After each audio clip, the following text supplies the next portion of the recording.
ଯାଜପୁର ଜିଲ୍ଲା ଦାନଗଦି ବ୍ଲକ ଟମକା ସ୍ଥିତ ମହାଗିରି ପ୍ରେସ୍ କ୍ଲବର ବନ୍ଧୁ ମିଳନ ଓ କର୍ମକର୍ତ୍ତା ଚୟନ କାର୍ଯ୍ୟକ୍ରମ ବୁଧବାର ଅନୁଷ୍ଠିତ ହୋଇଯାଇଛି। ଦେଉଳକଣ ପଞ୍ଚାୟତ ଭବନରେ ସଂଘର କାର୍ଯ୍ୟକାରୀ ସଭାପତି ନରୋତ୍ତମ ବେହେରାଙ୍କ ଅଧ୍ୟକ୍ଷତାରେ ଅନୁଷ୍ଠିତ ଉକ୍ତ କାର୍ଯ୍ୟକ୍ରମରେ ଟମକା ଥାନା ଅଧିକାରିଣୀ ଇନ୍ସପେକ୍ଟର ବିନତୀ ଦାସ ମୁଖ୍ୟ ଅତିଥି ଭାବେ ଯୋଗଦାନ କରି ସମାଜର ଅବହେଳିତ ନିଷ୍ପେଷିତ ଲୋକଙ୍କ ସ୍ୱର ପାଲଟିଥିବା ସଂଘର କାର୍ଯ୍ୟକୁ ସାଧୁବାଦ ପ୍ରଦାନ କରିଥିଲେ।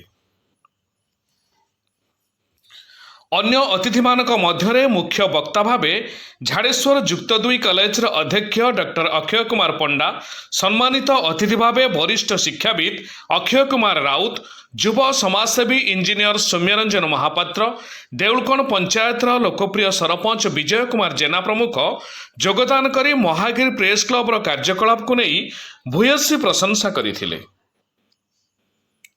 ଏହି ଅବସରରେ ଷ୍ଟିଲ୍ ସିଟି ପ୍ରେସ୍ କ୍ଲବର ସଭାପତି ଯୁବ ସାମ୍ବାଦିକ ଅବିନାଶ ମିଶ୍ର କାର୍ଯ୍ୟକ୍ରମରେ ଉପସ୍ଥିତ ରହିଥିଲେ।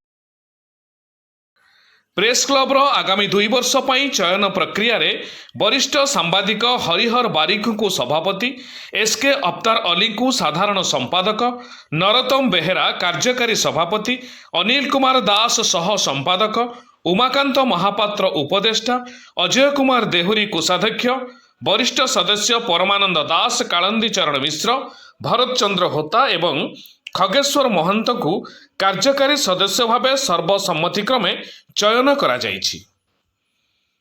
ଉତ୍ସବରେ ଉପସ୍ଥିତ ଅତିଥିମାନେ ନୂତନ କର୍ମକର୍ତ୍ତାମାନଙ୍କୁ ପୁଷ୍ପଗୁଚ୍ଛ ଓ ଉତ୍ତରୀୟ ଦେଇ ସ୍ୱାଗତ କରିଥିଲେ।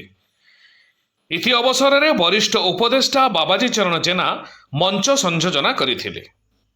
Bureau report, Mahagiri news.